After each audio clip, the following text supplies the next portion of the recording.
नन्ही चींटी जब दाना लेकर चढ़ती है, चढ़ती दीवारों पर 100 बार फिसलती है। मन का विश्वास रंगों में साहस भरता है, चढ़कर गिरना गिरकर चढ़ना ना अखरता है। मेहनत उसकी बेकार नहीं हर बार होती, कोशिश करने वालों की कभी हार नहीं होती, कोशिश करने वालों की कभी हार नहीं होती। नमस्कार, जय हिंद दोस्तों, स्वागत है आपका quick revision classes YouTube channel पर। आज आप करेंगे मुख्य सेविका के ऑफिशियल भरित सिलेबस पर आधारित मॉक टेस्ट नंबर 20। अभी तक आपने 19 मॉक टेस्ट कर लिए हैं और तकरीबन आपने 350 प्रश्नों को छू लिया है, जो काफ़ी महत्वपूर्ण है और काफ़ी अच्छे प्रश्न थे। उन सबको आपने देखा और इसी तरह लगातार आप मॉक टेस्ट करते रहेंगे तो निश्चित रूप से आप सफलता की तरफ अग्रसर हो रहे होंगे। क्लियर है आपको? तो इतने जितना अधिक आप प्रश्नों को देखेंगे उतना अधिक आपको फायदा मिलेगा अपनी परीक्षा के दौरान। तो प्रश्न यहीं से आएगा, पढ़ेंगे मेरे साथ तो आपको यकीन आएगा। तो चलिए शुरू करते हैं आज का मॉक।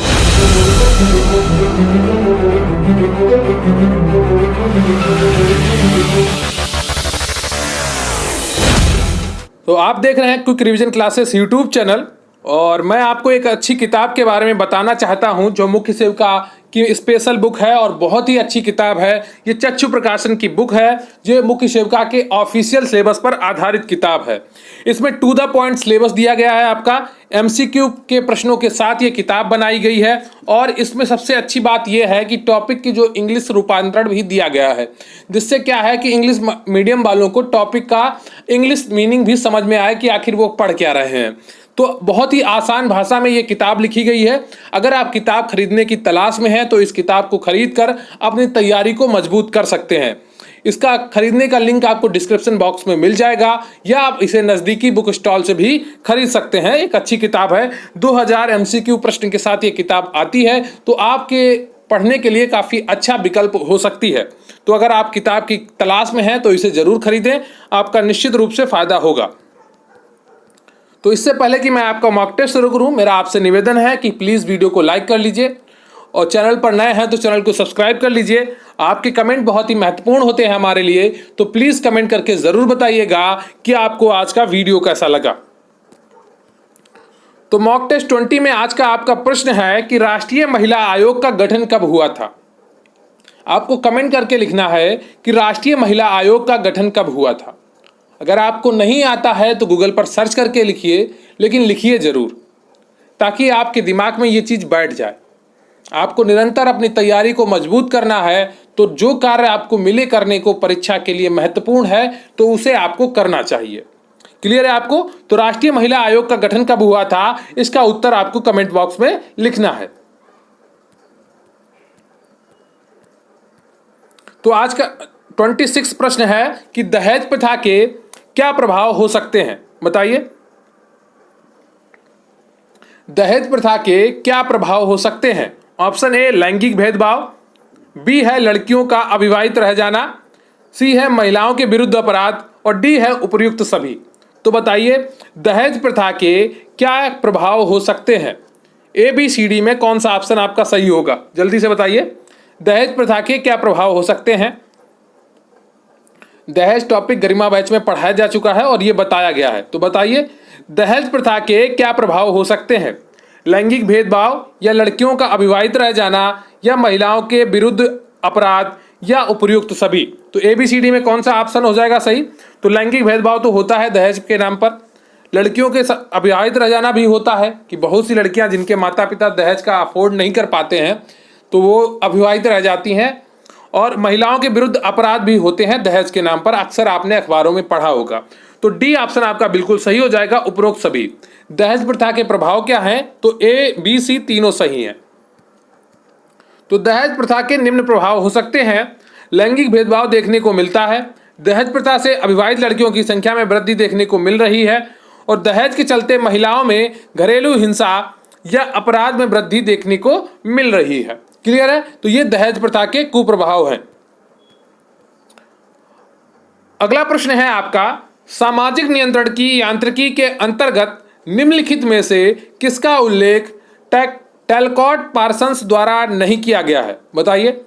सामाजिक नियंत्रण की यांत्रिकी के अंतर्गत निम्नलिखित में से किसका उल्लेख टर्लॉक पार्सन्स द्वारा नहीं किया गया है? ऑप्शन है सुरक्षादार यांत्रिकी, बी सकारात्मक यांत्रिकी, सी नकारात्मक यांत्रिकी, डी चिकित्सीय यांत्रिकी। बताइए एबीसीडी में कौन सा ऑप्शन आपका सही हो जाएगा?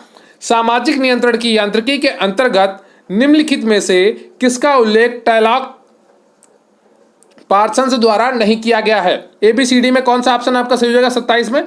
तो 27 का ए ऑप्शन आपका सही है, सुरक्षादार यांत्रिकी। क्लियर है आपको? तो सामाजिक नियंत्रण की यांत्रिकी के अंतर्गत टॉलकॉट पार्सन्स ने सुरक्षा द्वार यांत्रिकी का उल्लेख नहीं किया।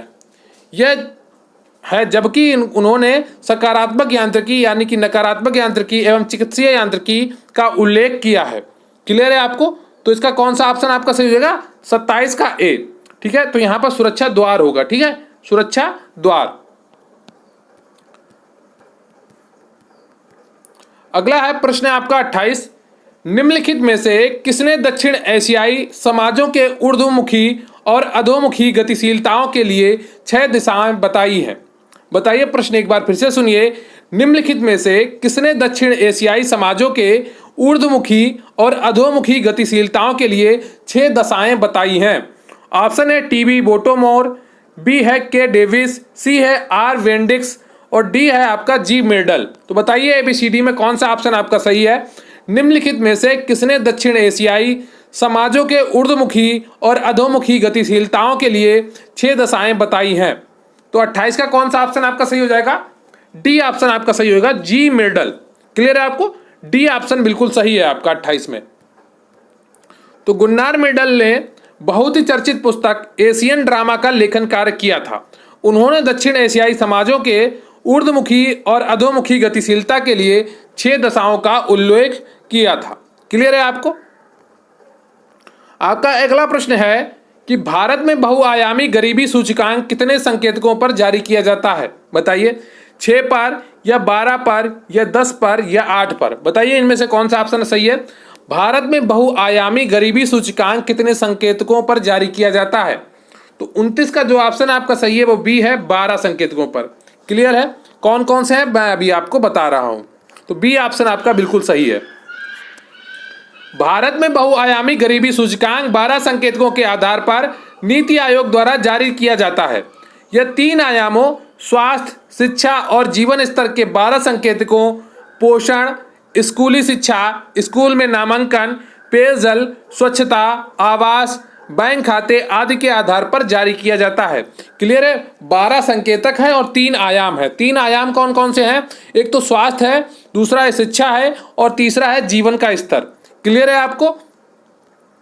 अगला प्रश्न है आपका, सामाजिक परिवर्तन मुख्य रूप से समाज के किस पक्ष को प्रभावित करता है? बताइए, सामाजिक परिवर्तन मुख्य रूप से समाज के किस पक्ष को प्रभावित करता है? एबीसीडी में कौन सा ऑप्शन आपका सही हो जाएगा? ए समूह के व्यवहार को, बी सामाजिक संरचना को, सी सांस्कृतिक विशेषताओं को, डी इनमें से तीनों पक्षों को। बताइए एबीसीडी में कौन सा ऑप्शन आपका सही हो जाएगा? सामाजिक परिवर्तन मुख्य रूप से समाज के किस पक्ष को प्रभावित करता है? तो 30 का कौन सा ऑप्शन आपका सही हो जाएगा? डी ऑप्शन, इनमें से तीनों पक्षों को। समूह के व्यवहार को भी करता है, सामाजिक संरचना को भी करता है और सांस्कृतिक विशेषताओं को भी प्रभावित करता है। क्लियर है आपको? तो जो सामाजिक परिवर्तन है वो तीनों को प्रभावित करता है। सामाजिक परिवर्तन को निम्न 3 तथ्यों से परिभाषित किया जाता है। सामाजिक ढांचे एवं प्रकार में होने वाले परिवर्तन को सामाजिक परिवर्तन कहते हैं। सामाजिक परिवर्तन का संबंध एक एक व्यक्ति अथवा कुछ व्यक्तियों के व्यवहारों, विश्वासों एवं मूल्यों में परिवर्तन में ना होकर समाज के सभी अथवा अधिकांश लोगों के जीवन विधि में परिवर्तन से है। सामाजिक परिवर्तन का संबंध मानव के सामाजिक संबंधों में परिवर्तन से है, अर्थात सामाजिक परिवर्तन मुख्य रूप से समाज की सामाजिक संरचना को, समूह के व्यवहार को एवं सांस्कृतिक विशेषताओं को प्रभावित करता है। तो क्लियर है आपको? सामाजिक परिवर्तन तीनों चीजों को प्रभावित करता है। कौन कौन सी?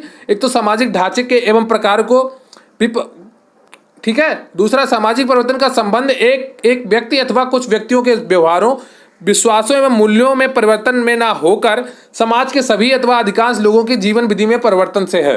क्लियर है आपको? अगला प्रश्न है आपका, दहेज निरोधक अधिनियम किस सन में लागू हुआ था? बहुत ही आसान उत्तर होगा आपके लिए, ये प्रश्न एक बार आप पहले कर चुके हैं, तो जल्दी से बताइए दहेज निरोधक अधिनियम किस सन में लागू हुआ था? ऑप्शन है 1994, बी 1982, सी 1970, डी 1961। तो ABCD में कौन सा ऑप्शन आपका सही होगा? दहेज निरोधक अधिनियम किस सन में लागू हुआ था? तो 31 का जो सही ऑप्शन है आपका वो डी है, 1961 में। क्लियर है आपको? कब लागू हुआ था? 1961 में लागू हुआ था।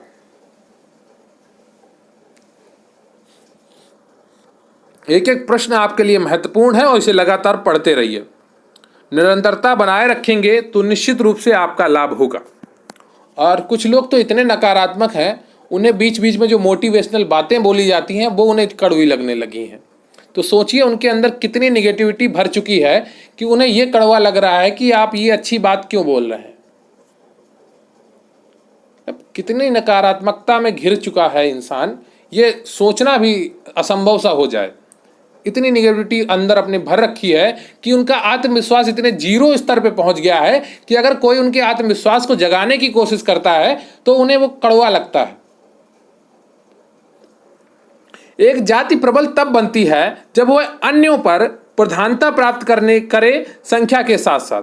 बताइए, एक जाति प्रबल तब बनती है जब वह अन्यों पर प्रधानता प्राप्त करे संख्या के साथ साथ सामाजिक एवं धार्मिक शक्ति में, या आर्थिक एवं राजनीतिक शक्ति में, या धार्मिक एवं आर्थिक शक्ति में, या राजनैतिक एवं सामाजिक शक्ति में। बताइए कौन सी कोई जाति कब प्रबल बनती है? जब वो अन्यों पर प्रधानता प्राप्त करे संख्या के साथ साथ। एक तो संख्या होनी चाहिए, और क्या चीजें होनी चाहिए वो बताइए। तो 32 का कौन सा ऑप्शन आपका सही हो जाएगा? एक तो आर्थिक रूप से मजबूत होना चाहिए और दूसरा राजनीतिक रूप से। अर्थ यानी कि आपके पास पैसा होना चाहिए, और राजनीतिक मतलब आपका राजनीति में पैठ होनी चाहिए, आपकी जाति स्वयं ही ऊपर पहुंच जाएगी। तो जो लोग सोचते हैं कि वो जाति के वजह से उनके साथ भेदभाव होता है या जाति की वजह से उनके साथ बहुत अच्छा बर्ताव होता है, तो ऐसा कुछ नहीं। जाति आदि सब ड्रामा है। असली ताकत है पैसे में और राजनीतिक पहुंच में। जिसके पास जितनी अच्छी राजनीतिक पहुंच है, समाज में उसका उतना ही अच्छा सम्मान है। समझ रहे हैं आप? तो खुद को मजबूत बनाओ। आप कहीं पर भी आपका जन्म हुआ हो, फर्क नहीं पड़ता है। फर्क पड़ता है कि आप वर्तमान समय में कहां पर पहुंच चुके हैं। अगर आज आपने ये नौकरी हासिल कर ली तो आप लाखों लोगों को अपने पीछे छोड़ देंगे। एक जाति प्रबल तब मानी जाती है या तब बनती है जब वह अन्यों पर प्रधानता प्राप्त करे। इसके लिए संख्या के साथ साथ आर्थिक एवं राजनीतिक शक्ति का होना भी जरूरी है। संख्या तो होनी चाहिए कि अधिक संख्या में हो आप। इसके अलावा क्या आपके पास पैसा भी होना चाहिए और राजनीतिक पहुंच भी होनी चाहिए। संयुक्त परिवार के दोष निम्नलिखित में से कौन सा सही है? बताइए, संयुक्त परिवार के दोष निम्नलिखित में से कौन सा सही है? व्यक्तिगत आर्थिक निर्भरता की कमी एवं आलसी व्यक्तियों की वृद्धि, निर्धनता सामान्य तथा बच्चों के व्यक्तित्व विकास में बाधक एवं गंदी आदतों का विकास, द्वेष एवं तनाव का केंद्र एवं गोपनीय स्थानों का अभाव, और डी इनमें से सभी। तो बताइए ABCD में कौन सा ऑप्शन आपका सही है? संयुक्त परिवार के दोष निम्नलिखित में से कौन से हैं? बताइए। 33 का कौन सा ऑप्शन आपका सही होगा? 33 का डी ऑप्शन आपका सही है। ए ऑप्शन भी सही है, बी भी सही है और सी भी सही है, तो डी ऑप्शन आपका सही हो जाएगा, इनमें से सभी। क्लियर है? तो संयुक्त परिवार के ये सभी दोष हैं। संयुक्त परिवार में परिस्थितियां एवं समय के परिवर्तित हो जाने के कारण वर्तमान में यह संस्था अनेक दोषों से युक्त है, जैसे व्यक्तिगत आर्थिक निर्भरता की कमी एवं आलसी व्यक्तियों की वृद्धि। जैसे क्या होता है कि संयुक्त परिवार है तो एक व्यक्ति कमा रहा है बहुत ज़्यादा, दूसरा व्यक्ति उसी के ऊपर पल रहा है। ये क्या होता है? आलस्य आ जाता है इंसान के अंदर, वो उसके अंदर आलस्य की वृद्धि होती जाती है लगातार। और निर्धनता तथा बच्चों के व्यक्तित्व विकास में बाधक एवं गंदी आदतों का विकास, द्वेष एवं तनाव का केंद्र एवं गोपनीय स्थानों का अभाव, ये सब क्या है? संयुक्त परिवार के दोष हैं। क्लियर है आपको? अगला प्रश्न है आपका, भारतीय परिवारों में विवाह विच्छेद का प्रमुख कारण क्या है? बताइए। भारतीय परिवारों में विवाह विच्छेद का प्रमुख कारण क्या है? विवाह विच्छेद का कानूनों का सरल होना, या पढ़ी लिखी शिक्षित पत्नी होना, या स्त्रियों की कामकाजी होना, या एक दूसरे की कमियों को सार्वजनिक करना। तो ABCD में कौन सा ऑप्शन आपका सही है? भारतीय परिवारों में विवाह विच्छेद का प्रमुख कारण क्या है? बताइए। विवाह विच्छेद के कानूनों का सरल होना, या पढ़ी लिखी शिक्षित पत्नी होना, या सी स्त्रियों का कामकाजी होना, या डी एक दूसरे की कमियों को सार्वजनिक करना। बताइए।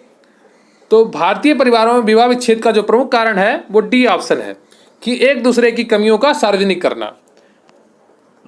पति की कमी को मायके बताना और पति क्या करे, पत्नी की कमी को पूरे ससुराल में बताए। इसका अर्थ ये हुआ। भारतीय परिवारों में विवाह विच्छेद का प्रमुख कारण एक दूसरे की कमियों को सार्वजनिक करना है। मानव समाज का इतिहास परिवार का इतिहास है, क्योंकि मानव जीवन के प्रारंभ से ही परिवार का अस्तित्व है। यहां परिवार होगा, ठीक है। परिवार मानव समाज का एक अत्यंत महत्वपूर्ण समूह, समिति एवं संस्था है। विश्व के सभी समाजों में परिवार एक महत्वपूर्ण सामाजिक संस्था है। क्लियर है आपको? कमियों को सार्वजनिक करना ही विवाह विच्छेद का प्रमुख कारण होता है भारतीय परिवारों में। अगला प्रश्न है आपका, परिवार के निम्नलिखित कार्य होते हैं। बताइए। सुरक्षात्मक कार्य होता है, या भावनात्मक और आर्थिक कार्य होता है, या सामाजिक और शैक्षिक कार्य होता है, या सभी विकल्प सही है। बताइए ABCD में कौन सा ऑप्शन आपका सही है? परिवार के निम्नलिखित कार्य होते हैं, जल्दी से बताइए। और अगर आपने अभी तक वीडियो को लाइक नहीं किया है, प्लीज़ वीडियो को लाइक कर लीजिए, और चैनल को सब्सक्राइब नहीं किया है तो प्लीज़ चैनल को सब्सक्राइब कर लीजिए। परिवार के निम्नलिखित कार्य होते हैं, कौन कौन से होते हैं? सुरक्षात्मक कार्य, भावनात्मक और आर्थिक कार्य, सामाजिक और शैक्षिक कार्य, या सभी विकल्प सही है। ABCD में कौन सा ऑप्शन आपका सही है? 35 का डी ऑप्शन बिल्कुल सही है। परिवार के निम्नलिखित कार्य होते हैं, एक तो आपको सुरक्षा प्रदान करता है, भावनात्मक और आर्थिक सहायता प्रदान करता है, और सामाजिक और शैक्षिक सहायता भी प्रदान करता है। क्लियर है आपको? तो परिवार में ही रहकर व्यक्ति को सुरक्षा मिलती है, परिवार के द्वारा ही उसे नाम मिलता है। परिवार में ही रहकर वह अपनी संस्कृति और रीति रिवाजों को सीखता है। परिवार में ही रहकर व्यक्ति में भावनात्मक विचार आते हैं, ठीक है, इतना समझ लीजिए। वह परिवार के लोगों से लगाव सीखता है। परिवार में रहकर व्यक्ति अपनी आवश्यकताओं को पूरा करने के लिए आर्थिक कार्य करता है। परिवार में रहकर व्यक्ति अपने समाज के बारे में, उनकी मान्यताओं के बारे में सीखता है। परिवार ही वह प्रथम पाठशाला है जहां बालक सर्वप्रथम सीखना शुरू करता है। बालक बालिका दोनों, ठीक है, बालक नहीं केवल। परिवार के लोगों के द्वारा बालक को उचित अनुचित सिखाया जाता है। परिवार के लोगों द्वारा बालकों को शिक्षित करने के लिए स्कूल भेजा जाता है। परिवार शैक्षिक कार्य में महत्वपूर्ण भूमिका निभाता है। यहाँ पर बालक का अर्थ बच्चे से होगा, ठीक है, बालक बालिका दोनों आएंगे। अगला प्रश्न है आपका 36 ... के 3 सक्रिय रूप रेटिनल और रेटिनोइक एसिड होते हैं। बताइए कौन सी विटामिन के ये तीनों सक्रिय रूप हैं? विटामिन बी, या विटामिन ए, या विटामिन डी, या विटामिन सी। जल्दी से बताइए किसका ऑप्शन सही हो जाएगा 36 में? बताइए। विटामिन डी क्या होता है? और कैल्सीफेरॉल। विटामिन सी क्या होता है? एस्कॉर्बिक एसिड है। और ये क्या हो जाएगा? विटामिन ए रेटिनॉल होता है ना। तो बी ऑप्शन आपका बिल्कुल सही है। क्लियर है आपको? विटामिन 36 का कौन सा ऑप्शन आपका सही हो जाएगा? बी ऑप्शन आपका बिल्कुल सही हो जाएगा। तो विटामिन ए के 3 सक्रिय रूप हैं, कौन कौन से हैं? रेटिनल और रेटिनोइक एसिड होते हैं। यह वसा में घुलनशील विटामिन है। इसकी कमी से रतौंधी रोग होता है। गाजर, हरी पत्तेदार सब्जियां, दूध, मछली में प्रचुर मात्रा में पाया जाता है। कौन सा विटामिन ए। क्लियर है आपको? अगला प्रश्न है आपका, निम्नलिखित में से कौन सा मनुष्य का विषाणु जनित रोग नहीं है? बताइए। निम्नलिखित में से कौन सा मनुष्य का विषाणु जनित रोग यानी कि वायरल रोग नहीं है? इन्फ्लुएंजा, डेंगू, एड्स, या रिंडरपेस्ट। बताइए ABCD में कौन सा ऑप्शन आपका सही है? निम्नलिखित में से कौन सा मनुष्य का विषाणु जनित वायरल रोग नहीं है? 37 का कौन सा ऑप्शन आपका सही हो जाएगा? डी ऑप्शन, रिंडरपेस्ट, ठीक है। इन्फ्लुएंजा, डेंगू और एड्स क्या है? ये विषाणु जनित रोग हैं, और मनुष्य में होने वाला विषाणु जनित रोग है, जबकि रिंडरपेस्ट जो है ये पशुओं में होने वाला विषाणु जनित रोग है, ठीक है। तो यहाँ पे आपको क्वेश्चन देखिए, ध्यान से पूछिएगा, पढ़िएगा कि यहाँ पर ये लिखा है मनुष्य का विषाणु जनित रोग। ये सारे तो विषाणु जनित रोग हैं, लेकिन जो रिंडरपेस्ट है आपका ये पशुओं में होने वाला विषाणु जनित रोग है। बाकी सभी मनुष्य में होने वाले विषाणु जनित रोग हैं। क्लियर है आपको? अगला क्वेश्चन है आपका, निम्नलिखित में से कौन सा एक जीवाणु जनित रोग है? बताइए, निम्नलिखित में से कौन सा एक जीवाणु जनित रोग है? ए कंठमाला, बी खसरा, सी छोटी चेचक, डी डिप्थीरिया। बताइए, निम्नलिखित में से कौन सा एक जीवाणु जनित रोग है? तो इसका सही उत्तर हो जाएगा आपका डी डिप्थीरिया। क्लियर है आपको? जो डिप्थीरिया है ये जीवाणु जनित रोग है। तो जीवाणु एक कोशीय प्रोकैरियोटिक सूक्ष्मदर्शी जीव है जो प्रायः सर्वत्र पाए जाते हैं। कुछ जीवाणु लाभदायक होते हैं और कुछ जीवाणु अनेक प्रकार के रोग उत्पन्न करते हैं। जीवाणु जनित रोग हैं आपका टिटनेस, हैजा, डिप्थीरिया, टाइफाइड। टिटनेस को जीवाणु का नाम क्या होता है? Clostridium tetani. हैजा का क्या होता है? विब्रियो कालेरी। ठीक है। अगला क्वेश्चन है आपका 39, प्रगति का अर्थ है। बताइए, आप प्रगति बैच से भी जुड़ सकते हैं। अगर आपको एमसीक्यू की पीडीएफ और वन लाइनर्स नोट्स की पीडीएफ चाहिए तो प्रगति बैच से जुड़ सकते हैं। प्रगति का अर्थ क्या है? बताइए, किसी भी दिशा में परिवर्तन या पश्चिमीकरण या एक निश्चित वांछनीय दिशा में परिवर्तन या डी आधुनिकीकरण। बताइए एबीसीडी में कौन सा ऑप्शन आपका सही हो जाएगा? प्रगति का अर्थ है किसी भी दिशा में परिवर्तन या पश्चिमीकरण या एक निश्चित वांछनीय दिशा में परिवर्तन या आधुनिकीकरण। बताइए एबीसीडी में कौन सा ऑप्शन आपका सही है? तो 39 का जो सही ऑप्शन है आपका वो सी है, एक निश्चित वांछनीय दिशा में परिवर्तन। क्लियर है आपको? प्रगति का अर्थ क्या है? एक निश्चित वांछनीय दिशा में परिवर्तन। तो मान्य एवं वांछित लक्ष्य अथवा उद्देश्य की ओर बढ़ने की प्रक्रिया को प्रगति कहते हैं। प्रगति मात्र परिवर्तन नहीं है, अपितु एक निश्चित दिशा की ओर होने वाला परिवर्तन है। प्रगति का विचार मुख्यतः ज्ञान के परिष्करण और जीवन के गुणात्मक रूप में उत्तरोत्तर सुधार पर होता है। प्रगति का अर्थ एक निश्चित वांछनीय दिशा में परिवर्तन से है। प्रगति 3 प्रकार के होते हैं, एक रेखीय प्रगति, चक्रीय प्रगति, टेढ़ी मेढ़ी प्रगति। क्लियर है आपको? प्रगति कितने प्रकार की होती है? 3 प्रकार की होती है। अगला क्वेश्चन है आपका 40वां, संक्रामक रोग के जीवाणुओं से लड़ने में कौन सा रक्त प्रोटीन सहायता प्रदान करता है? बताइए, संक्रामक रोगों के जीवाणुओं से लड़ने में कौन सा रक्त प्रोटीन सहायता प्रदान करता है? ए फाइब्रिनोजिन, एल्ब्यूमिन, मायोसिन या ग्लोब्यूलिन। तो एबीसीडी में कौन सा ऑप्शन आपका सही हो जाएगा? जल्दी से बताइए, संक्रामक रोगों के जीवाणुओं से लड़ने में कौन सा रक्त प्रोटीन सहायता प्रदान करता है? बताइए, 40 का कौन सा ऑप्शन आपका सही हो जाएगा? डी ऑप्शन, जो ग्लोब्यूलिन है ये आपका जीवाणुओं से लड़ने में सहायता प्रदान करता है। संक्रामक रोगों के जीवाणुओं से लड़ने में ग्लोब्यूलिन नामक रक्त प्रोटीन सहायता करता है। ग्लोब्यूलिन का निर्माण विभिन्न प्रकार के प्रोटीन से होता है, जिनमें कुछ का निर्माण लीवर द्वारा तथा कुछ का निर्माण हमारी प्रतिरक्षा प्रणाली करती है। क्लियर है आपको? अगला क्वेश्चन है आपका, काली खांसी को इस नाम से भी जाना जाता है। बताइए, काली खांसी को किस नाम से भी जाना जाता है? Pertussis, diphtheria, rubella, mumps. बताइए एबीसीडी में कौन सा ऑप्शन आपका सही है? काली खांसी को इस नाम से भी जाना जाता है। तो एबीसीडी में कौन सा ऑप्शन आपका सही हो जाएगा? जल्दी से बताइए। 41 का, तो 41 का जो सही ऑप्शन है आपका वो ए है, परटूसिस के नाम से जाना जाता है। क्लियर है आपको? परटूसिस के नाम से जाना जाता है।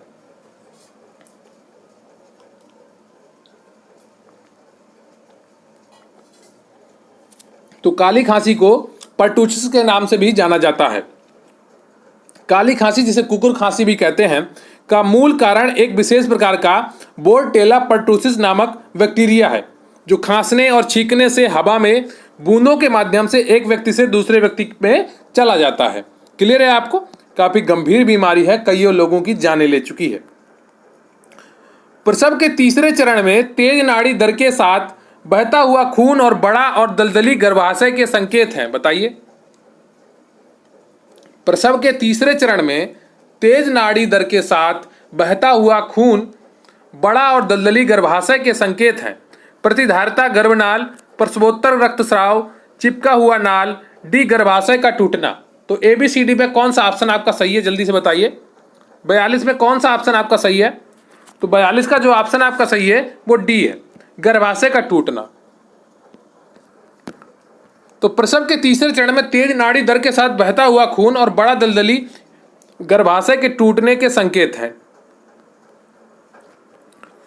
अगला क्वेश्चन है आपकी, गर्भावस्था के प्रकार का नाम बताइए जिसमें भ्रूण का प्रत्यारोपण फैलोपियन ट्यूब में होता है तथा ट्यूब के तीव्र फैलाव के साथ दर्द पैदा होता है। बताइए, गर्भावस्था के प्रकार का नाम बताइए जिसमें भ्रूण का प्रत्यारोपण फैलोपियन ट्यूब में होता है तथा ट्यूब के तीव्र फैलाव के साथ दर्द पैदा होता है। इक्टोपिक गर्भावस्था या मल्टीपल गर्भावस्था या स्टिल बर्थ या मोलर गर्भावस्था। बताइए ABCD में कौन सा ऑप्शन आपका सही है। गर्भावस्था के प्रकार का नाम बताइए जिसमें भ्रूण का प्रत्यारोपण फैलोपियन ट्यूब में होता है तथा ट्यूब के तीव्र फैलाव के साथ दर्द पैदा होता है। तो 43 का कौन सा ऑप्शन आपका सही हो जाएगा, ए, इक्टोपिक गर्भावस्था। क्लियर है आपको, इक्टोपिक गर्भावस्था आपका बिल्कुल सही उत्तर है। एक्टोपिक गर्भावस्था या अपस्थानिक गर्भावस्था गर्भावस्था का वह प्रकार है जिसमें भ्रूण को फैलोपियन ट्यूब में प्रत्यारोपित किया जाता है और ट्यूब के तीव्र फैलाव के साथ दर्द पैदा करता है। ऐसी गर्भावस्था में शुक्राणु द्वारा निषेचन के बाद युग्मनज वहीं पर प्रत्यारोपित होने लगता है। ठीक है, तो गर्भावस्था में प्रत्यारोपण न होने के कारण ये फैलोपियन होगा, यहाँ पर फैलोपियन ट्यूब में ही प्रत्यारोपित होता है जिसके कारण आसपास के अंगों को नुकसान पहुंच सकता है और इसके कारण होने वाले खून के रिसाव से जान भी जा सकती है। क्लियर है आपको, तो कितना खतरनाक है गर्भावस्था के दौरान महिला का जीवन, ये आप समझ सकते हैं। आप लोग को तो काफी लोगों को पता ही होगा। अगला क्वेश्चन है आपका 44वां, भ्रूण परिसंचरण का भाग जो जन्म के पश्चात फोसा ओवेल्स बन जाता है। बताइए, नाभि धमनी या डक्टस धमनी या अंडाकार रंध्र या नाभि सिरा। तो ABCD में कौन सा ऑप्शन आपका सही हो जाएगा, जल्दी से बताइए। भ्रूण परिसंचरण का भाग जो जन्म के पश्चात फोसा ओवेल्स बन जाता है। बताइए कौन सा ऑप्शन आपका सही हो जाएगा। तो इसका सही ऑप्शन है आपका सी, अंडाकार रंध्र।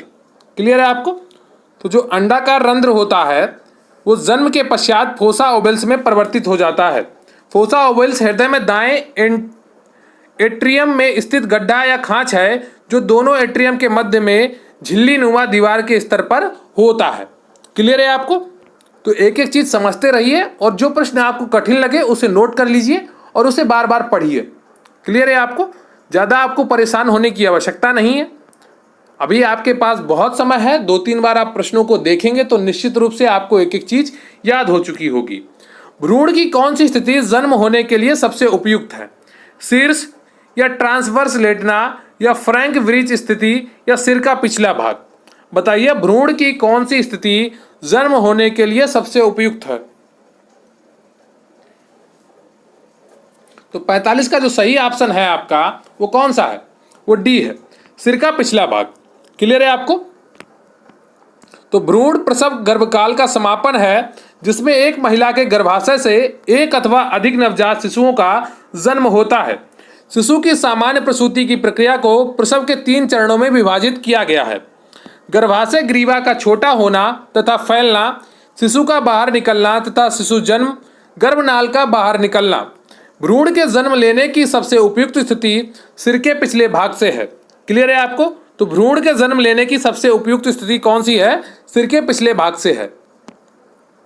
अगला क्वेश्चन है आपका, पहली भ्रूण मूवमेंट जिसे मां द्वारा 16 से 20 सप्ताह गर्भ के दौरान महसूस किया जाता है क्या कहलाता है। बताइए, पहली भ्रूण मूवमेंट जिसे मां द्वारा 16 से 20 सप्ताह गर्भ के दौरान महसूस किया जाता है क्या कहलाता है, क्विकनिंग या फीटल मूवमेंट्स या गर्भाशय सुफाले या मूत्राशय चिड़चिड़ापन। तो ABCD में कौन सा ऑप्शन आपका सही हो जाएगा, जल्दी से बताइए।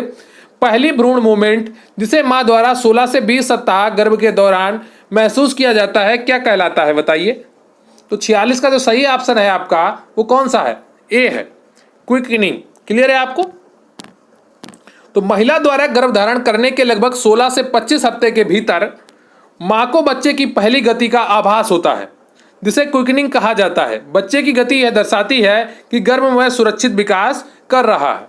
क्लियर है आपको, तो आप अच्छे तरीके से पढ़ते रहिए और निश्चित रूप से आप सफल होंगे। अगर आप सकारात्मक सोच के साथ मेहनत कर रहे हैं, सफलता आपसे ज़्यादा दूर नहीं है। HIV के ऊर्ध्वाधर संचरण के लिए जोखिम अधिक होता है। पूर्वकाल अवधि बी इंट्रानेटल अवधि, सी प्रसव उपरांत अवधि, डी स्तनपान। HIV के ऊर्ध्वाधर संचरण के लिए जोखिम अधिक होता है। देखिए, सफल वही लोग होते हैं जो 3-4-6 महीने पहले से पढ़ाई शुरू कर देते हैं। जो लोग अभी शॉर्ट लिस्टिंग का वेट कर रहे हैं और बहुत से लोग फिर एग्ज़ाम डेट का वेट करेंगे, तो वो निश्चित रूप से बहुत पीछे हो जाएंगे जो लोग अभी से पढ़ रहे हैं। देखिए, वैकेंसी जरूर आपकी लग रही होगी ज़्यादा है और फॉर्म कम भरे गए, लेकिन कंपटीशन अभी भी तगड़ा है। पढ़ने वाले ही सफल होंगे, मेहनत करने वाले ही सफल होंगे। तो HIV के ऊर्ध्वाधर संचरण के लिए जोखिम अधिक होता है पूर्व काल की अवधि में, या इंट्रानेटल अवधि में, या प्रसव उपरांत अवधि में, या स्तनपान में। तो ABCD में कौन सा ऑप्शन आपका सही है? 47 का। तो 47 का जो ऑप्शन सही है आपका इंट्रानेटल अवधि में, बी। तो HIV के ऊर्ध्वाधर संचरण के लिए इंट्रानेटल अवधि में जोखिम अधिक होता है। HIV निम्नलिखित माध्यमों से फैलता है: गर्भाशय या जन्म के समय मां द्वारा बच्चे का संचरण, असुरक्षित यौन संबंध, संक्रमित खून चढ़ाने से, विसंक्रमित ना की गई इंजेक्शन लगाने से। क्लियर है आपको? अगला प्रश्न है आपका, मनोविश्लेषक सिद्धांत का प्रस्ताव किसने किया था? बताइए। सिगमंड फ्रायड ने, या माइकल एच एरिक्सन ने, या जीन पिएगेट ने, या अल्बर्ट बंडूरा ने? बताइए ABCD में कौन सा ऑप्शन आपका सही है? मनोविश्लेषक सिद्धांत का प्रस्ताव किसने किया था? सिगमंड फ्रायड ने, या माइकल एच एरिक्सन ने, या जीन पिएगेट ने, या अल्बर्ट बंडूरा ने? बताइए ABCD में कौन सा ऑप्शन आपका सही है? तो 48 का ए ऑप्शन आपका सही है, सिगमंड फ्रायड ने। क्लियर है आपको? तो मनोविश्लेषणात्मक सिद्धांत का प्रस्ताव सिगमंड फ्रायड ने दिया था। इस सिद्धांत की यह मान्यता है कि प्रारंभ में बच्चे अपने माता पिता तथा अन्य लोगों के व्यवहारों का अनुकरण करके वांछित व्यवहार करते हैं तथा आगे चलकर उनका आंतरीकरण करते हैं। क्लियर है आपको? इस प्रकार स्थापित नैतिक भावना उनके अंतरात्मा का अंग बन जाती है और उनका व्यवहार उनके द्वारा संचालित होने लगता है। तो मनोविश्लेषणात्मक सिद्धांत का प्रस्ताव सिगमंड फ्रायड ने दिया था। यह बात क्लियर है आपको? ये चीज आपको याद रख करके रखनी है कि मनोविश्लेषणात्मक सिद्धांत का प्रस्ताव किसने दिया था? सिगमंड फ्रायड ने दिया था। इस सिद्धांत की मान्यता क्या है कि प्रारंभ में बच्चे अपने माता पिता तथा अन्य लोगों के व्यवहारों का अनुकरण करते हैं। मतलब जो माता पिता कर रहे हैं, जो उनके परिवार के सदस्य कर रहे हैं, वो वही करने की कोशिश करते हैं, ठीक है, तथा आगे चलकर उनका आंतरीकरण करते हैं, यानी कि इंटररियलाइजेशन करते हैं। क्लियर है आपको? अगला क्वेश्चन है आपका 49, मानसिक क्षमताओं के विकास को क्या कहा जाता है? बताइए जल्दी से। मानसिक क्षमताओं के विकास को क्या कहा जाता है? ए मनोवैज्ञानिक विकास, बी शारीरिक विकास, सी संज्ञानात्मक विकास, डी मोटर विकास। तो ABCD में कौन सा ऑप्शन आपका सही हो जाएगा? मानसिक क्षमताओं के विकास को क्या कहा जाता है? ए मनोवैज्ञानिक विकास, बी शारीरिक विकास, सी संज्ञानात्मक विकास, डी मोटर विकास। तो ABCD में कौन सा ऑप्शन आपका सही है? जल्दी से बताइए। 49 का कौन सा ऑप्शन आपका सही है? सी ऑप्शन आपका सही है। क्लियर है आपको? संज्ञानात्मक विकास बिल्कुल सही है। तो मानसिक क्षमताओं के विकास को संज्ञानात्मक विकास कहते हैं। संज्ञानात्मक विकास सिद्धांत जीन पियाजे ने दिया। तो संज्ञानात्मक विकास सिद्धांत किसने दिया? जीन पियाजे ने दिया। ये आप याद रखेंगे। पियाजे ने इस सिद्धांत में बालक के भीतर चलने वाली संज्ञानात्मक प्रक्रियाओं के विकास की प्रक्रिया है बताया, ठीक है। और मूल रूप से पियाजे ज्ञान शास्त्र में रुचि रखते थे। वे बालक द्वारा अर्जित ज्ञान के स्वरूप को समझना चाहते थे। उनका विश्वास था कि ज्ञान के स्वरूप को समझने का सबसे अच्छा उपाय उसके विकास का अध्ययन करना है। क्लियर है आपको? अगला प्रश्न है आपका 50वां, पारिवारिक जीवन चक्र की अंतिम अवस्था क्या है? बताइए। पारिवारिक जीवन चक्र की अंतिम अवस्था क्या है? विस्तृत परिवार, संकुचित परिवार, सी प्रारंभिक परिवार, डी इनमें से कोई नहीं। जल्दी से बताइए ABCD में कौन सा ऑप्शन आपका सही हो जाएगा? पारिवारिक जीवन चक्र की अंतिम अवस्था क्या है? बताइए। तो जो इसका सही उत्तर है आपका 50 का, वो बी है। संकुचित परिवार जो होता है वो पारिवारिक जीवन चक्र की अंतिम अवस्था है। क्लियर है आपको? तो बी ऑप्शन आपका बिल्कुल सही हो जाता है। पारिवारिक जीवन चक्र की तीसरी अंतिम अवस्था में परिवार संकुचन होता है। पारिवारिक जीवन चक्र की इस अवस्था में व्यक्ति बच्चों के उत्तरदायित्वों से मुक्त हो जाता है और उसकी आवश्यकताएं फिर से सीमित हो जाती हैं। तथा वह उपलब्ध साधनों को अपने मन के अनुसार प्रयोग में लाने की स्थिति में होता है। क्लियर है आपको? तो एक एक चीज आप अच्छे से पढ़ते रहिए और समझते रहिए, इससे निश्चित रूप से ही आपका फायदा होगा। लगातार पढ़ते रहना ही आपकी सफलता की सबसे बड़ी कुंजी साबित होगी।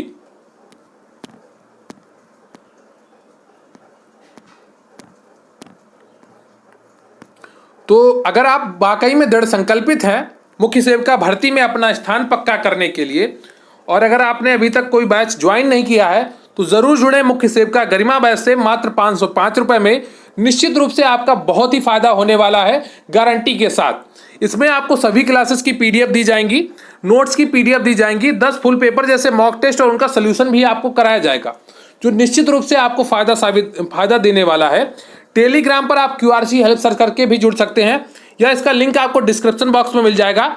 व्हाट्सएप नंबर 94 533 66 279 पर व्हाट्सएप करेंगे तो वहां पर भी आपको पूरी जानकारी प्रोवाइड कर दी जाएगी। 3 चरणों में आपकी तैयारी कराई जाएगी। एक बार आपको थ्योरी पढ़ाई जाएगी, फिर पूरा MCQ से रिवीजन कराया जाएगा, फिर 1 लाइनर से रिवीजन कराया जाएगा। हर चीज आपको प्लानिंग के साथ कराई जाएगी, जिससे आपकी सफलता सुनिश्चित हो सके। 450 लोग इस बैच से जुड़ चुके हैं। अगर आप भी उनमें से एक बनना चाहते हैं और अपना स्थान पक्का करना चाहते हैं, अपना सिलेक्शन पक्का करना चाहते हैं मुख्य सेविका भर्ती में, तो जरूर जुड़े मुख्य सेविका गरिमा बैच से। मात्र 505 रुपए में निश्चित रूप से आपको फायदा होगा। यकीन करके देखिए, आपको यकीन मिलेगा जब आपकी सैलरी आपके अकाउंट में आएगी। तो टेलीग्राम पर आप QRC हेल्प सर्च कर सकते हैं, या व्हाट्सएप नंबर 94 533 66 279 पर मैसेज करके पूरी जानकारी प्राप्त कर सकते हैं। क्लियर है आपको? तो ये रहा आज का आपका मॉक टेस्ट नंबर 20। कुल कितने प्रश्न सही हुए आप उत्तर करके जरूर बताइएगा, और जो आज का प्रश्न है कि राष्ट्रीय महिला आयोग की स्थापना कब हुई थी, उसका उत्तर भी कमेंट बॉक्स में जरूर लिखिएगा। क्लियर है आपको? और प्लीज चैनल को सब्सक्राइब कर लीजिए, वीडियो को लाइक कर लीजिए, कमेंट करके जरूर बताइएगा आज के प्रश्न कैसे लगे और आपके कितने प्रश्न सही हुए। क्या आज के प्रश्नों का स्तर थोड़ा कठिन था, यह भी उत्तर कमेंट बॉक्स में जरूर लिखिएगा। और लगातार पढ़ते रहिए, निश्चित रूप से आपको सफलता हासिल होगी। मेरी बेस्ट विशेष है आपके साथ। तो बहुत बहुत धन्यवाद आपका। जय हिंद, जय भारत।